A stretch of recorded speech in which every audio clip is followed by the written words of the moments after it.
Comment identifiez-vous les vagues successives du mouvement masculiniste en ligne?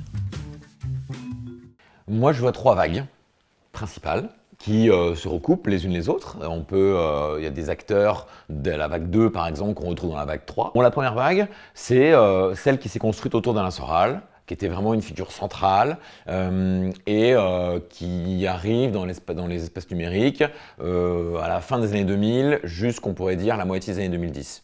Alors, c'est un militantisme lié à des réseaux militants traditionnels. Alain Soral, il a d'abord été au Parti communiste, puis au Front National. C'est un militantisme traditionnel dans lequel les répertoires d'action sont traditionnels. On lit, on parle d'idées. Alors, ça peut être de Carl Schmitt, ça peut être de Marx, ça peut être d'auteurs de Rebattet ou de Brasillac, voilà, d'auteurs ou de Maurras, d'auteurs plus associés à l'extrême droite. Et ça va être essentiellement concentré autour d'un site web. Le vaisseau amiral de la fachosphère à l'époque, c'était vraiment Égalité et Réconciliation, l'association et le site web du coup dépendant, créé par Alain Soral. Bon, il y a une petite galaxie, d'autres personnages autour de lui, mais c'est vraiment une figure centrale. En 2015, là, on va avoir une migration et une apparition de nouveaux personnages vers YouTube. Et vers YouTube vont apparaître Papacito, Baptiste Marchais, Raptor Dissident, d'abord plutôt Papacito et Raptor Dissident, et ensuite Baptiste Marchais, où là, ça va changer. On se déconnecte des espaces militants traditionnels, les choses sont beaucoup plus endogènes à YouTube, les répertoires d'action sont complètement différents, on arrête de parler d'idées, de lire, et on va beaucoup plus politiser des styles de vie, politiser la chasse, politiser la gastronomie, politiser les sports de combat, etc. Et on va beaucoup éditorialiser les vidéos. C'est très clair chez le Raptor Dissident, qui a vraiment développé une marque dans la façon dont il montait les contenus, dont il avait créé cette espèce de voix qui rythmait fort les vidéos. Donc ça, c'est un point assez important. Et puis, le discours politique global va être ce qu'on appelle l'antiféminisme. L'ennemi, ça va être la gauche, les gauchistes, un peu plus tard les wokistes et les islamo-gauchistes, et les féministes, avec une vision très caricaturale et complètement repoussoire des féministes. La troisième vague, elle arrive dans les années 2020. Et effectivement, Andrew Tate est un bon exemple parce qu'il représente l'arrivée dans les espaces internationaux de cette vague-là. Un nouveau glissement vers d'autres plateformes, Instagram, TikTok, beaucoup TikTok. Nouveau discours qui là passe vraiment dans le discours masculiniste où on individualise le discours. L'ennemi, c'est pas le gauchisme, l'ennemi, c'est pas le féminisme, ça l'est un peu, mais surtout, l'ennemi, c'est toi. C'est ton ennemi intérieur. Deviens un mâle alpha et reprends le contrôle de ta vie et éventuellement trace ta route tout seul avec des autres hommes parce que les femmes, c'est pas bien, c'est pervers, etc. Donc, migration vers d'autres plateformes, toujours des figures qui apparaissent, multiplication des petits groupes, des petits émetteurs, si vous voulez. Andrew Tate, s'il a été supprimé des plateformes, les travaux qui montrent ça, il y a une trentaine de petits comptes qui rediffusaient des extraits d'Andrew Tate dans des shorts, dans des vidéos très courtes qui circulent sur TikTok, sur YouTube, etc. Alexis Jones, un des membres, des représentants les plus importants de cette troisième vague, dans son audition pour la commission d'enquête parlementaire sur les influenceurs et sur TikTok, il a été auditionné, il est parti au milieu de l'audition, il a dit qu'il avait une quarantaine de personnes qui travaillaient pour lui, une quarantaine de comptes qui republiaient ses propres contenus. Ça, à l'époque de Papacito, c'était pas le cas, c'était Papacito, Baptiste Marchais, Raptor qui faisaient leurs vidéos et on attendait la vidéo dont on savait elle était teasée sur YouTube et voilà. Aujourd'hui, il y a cet éclatement des petits émetteurs de vidéos. Et puis le discours, comme je l'ai dit, a changé. Voilà, entre les plateformes considérées, le discours et puis la forme de circulation des contenus, on peut comme ça tracer 3 vagues. Et il y a des points communs entre ces vagues. Les points communs, c'est que tous y vendent des choses. Tous, ils vendent des produits dérivés, des formations, voilà, tous. Ils valorisent tous les régimes politiques conservateurs, en particulier la Russie, et ils ne la valorisent pas uniquement pour ce qu'elle représente politiquement dans l'ordre géopolitique, mais parce que la Russie est un symbole de style de vie. De la même manière que le Texas est un symbole de style de vie. Aujourd'hui, Baptiste Marchais, il vit au Texas. Voilà, donc c'est ça, ces trois grandes vagues principales. Pouvez-vous nous parler de votre méthode d'analyse portant sur les commentaires des vidéos YouTube que vous avez étudiées? Alors, ce qu'on a fait au Media Lab, on a construit un corpus de chaînes. YouTube, c'est 3 niveaux, c'est des chaînes. Donc ça peut être des partis politiques ont des chaînes, des individus, des influenceurs ont des chaînes, des médias ont des chaînes.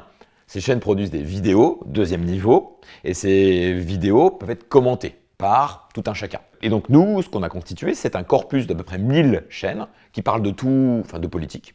1000 grosses chaînes assez représentatives de l'espace politique YouTube français. 1000 chaînes. On a pris tous leurs commentaires, tous les commentaires qui avaient été inscrits par les internautes en regard des vidéos produites par ces chaînes sur une certaine période. Ça faisait 35 millions de commentaires.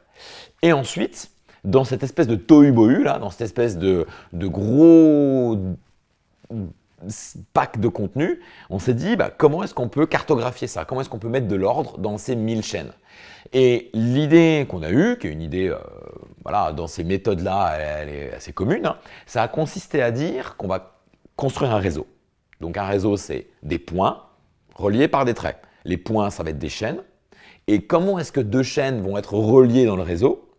Eh bien, le critère qu'on a choisi, c'est de relier des chaînes qui étaient commentées par les mêmes personnes.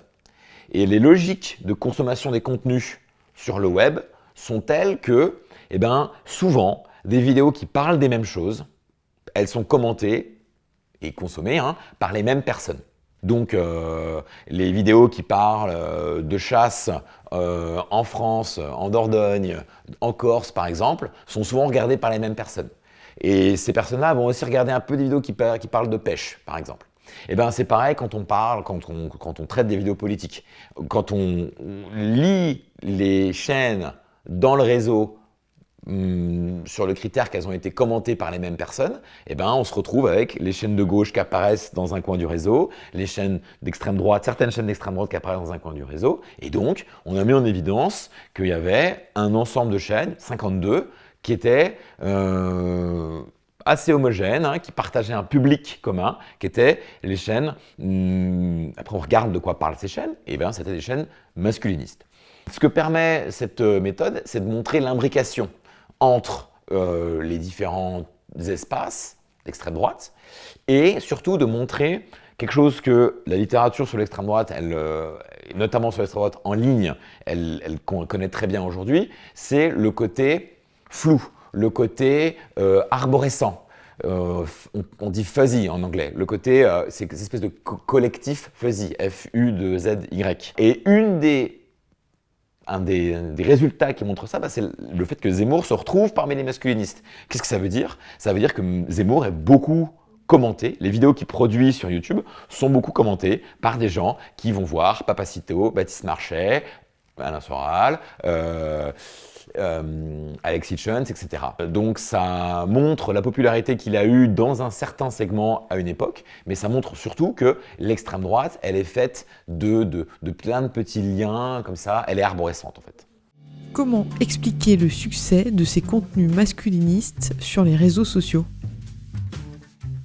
Alors, il y a des vidéos qui sont condamnables, qui ont été condamnées. La vidéo de Papacito, par exemple, où il poignarde un mannequin factice qui représente un militant LFI. C'est une vidéo qui a été censurée et puis une vidéo très très grave. Mais par ailleurs, il y a des vidéos qui développent un discours très cru, qui joue sur les peurs, avec surtout un lien qu'on appelle parasocial.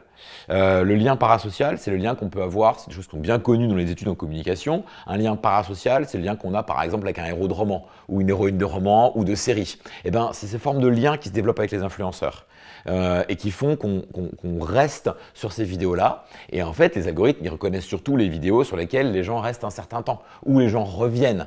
Et c'est cette dynamique-là aussi qui favorise la circulation et la diffusion de ces vidéos-là en contexte de capitalisme numérique.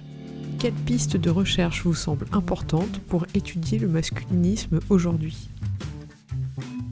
Donc à la fois des méthodes computationnelles qui permettent de cartographier comme on l'a fait au Media Lab, mais aussi des méthodes qualitatives il y a encore vraiment un aspect important à mon avis des recherches qui peuvent être menées là-dessus auprès des jeunes qui adhèrent à ces contenus-là. Il y a déjà des travaux qui montrent leur carrière dans la consommation et l'adhésion progressive à ces contenus et à ces idées, mais on manque de travaux de sociologie de la réception, de manière générale, sur les effets des médias, pour essayer de comprendre ces médias sociaux qui ont une façon de s'adresser à leur auditoire, à leur destinataire, qui n'est pas la même que la télévision, la radio, la propagande politique. C'est des contenus qui circulent bien davantage entre les jeunes, les moins jeunes, et c'est des formes de circulation vraiment différentes, et on a besoin d'encore pousser, il y a déjà des travaux très forts, mais on a besoin d'encore pousser davantage ces travaux-là.